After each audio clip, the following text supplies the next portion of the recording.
एक घना जंगल था जहां विभिन्न जानवर खुशी खुशी रहते थे। उस जंगल में शेर राजा था और उसकी रानी थी एक सुंदर हिरनी। एक दिन जंगल में एक अजीब घटना घटी। चांदनी रात थी और सभी जानवर अपने अपने घरों में सो रहे थे। तभी अचानक जंगल में एक अजीब आवाज गूंज उठी। सभी जानवर डर गए और जाग गए। सबसे पहले राजा शेर ने अपने मंत्री बुद्धिमान हाथी को बुलाया और पूछा, यह आवाज कहां से आ रही है? हाथी ने जवाब दिया, राजा जी, ये आवाज जंगल के सबसे पुराने और रहस्यमयी हिस्से से आ रही है। वहाँ जाने की हिम्मत किसी में नहीं है क्योंकि वहाँ एक चुड़ैल रहती है। राजा शेर ने निर्णय लिया कि वह खुद इस रहस्य को सुलझाएगा। उसने अपने साथियों को इकट्ठा किया, जिसमें हाथी, तोता, खरगोश और एक बहादुर भेड़िया भी शामिल थे। सभी ने मिलकर जंगल के उस हिस्से की ओर कदम बढ़ाया जहां से वह अजीब आवाज आ रही थी।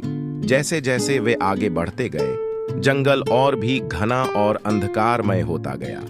अचानक उन्होंने देखा कि एक विशाल पेड़ के नीचे एक बुढ़िया बैठी है। उसकी आंखें चमक रही थीं और उसके बाल बिखरे हुए थे। जानवरों ने डरते हुए उसके पास जाने की हिम्मत की। बुढ़िया ने धीमी और रहस्यमयी आवाज में कहा, मैं इस जंगल की चुड़ैल हूँ।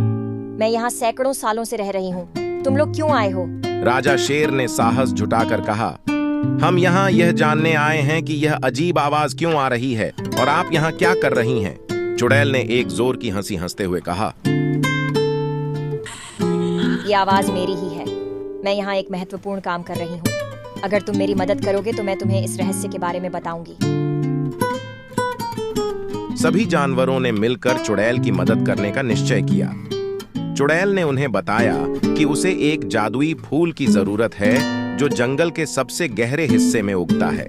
उस फूल की मदद से वह अपनी शक्ति को फिर से प्राप्त कर सकती है और शांतिपूर्वक इस जंगल से जा सकती है। जानवरों ने साहसिकता दिखाते हुए उस जादुई फूल को खोजने का निश्चय किया।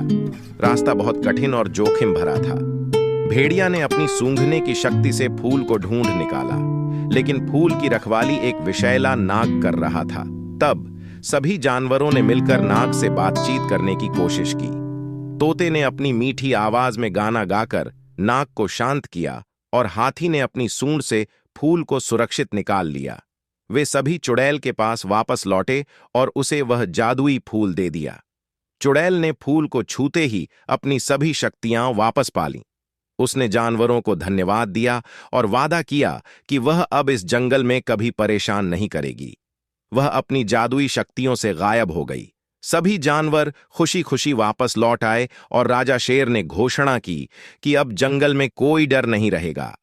सभी ने मिलकर उस रात को जश्न मनाया और एक दूसरे की मदद करने की कसम खाई। इस कहानी से हमें यह सीख मिलती है कि एकजुटता और साहस से हम किसी भी मुश्किल का सामना कर सकते हैं और कभी-कभी हमारी छोटी छोटी मदद भी किसी के लिए बहुत बड़ी हो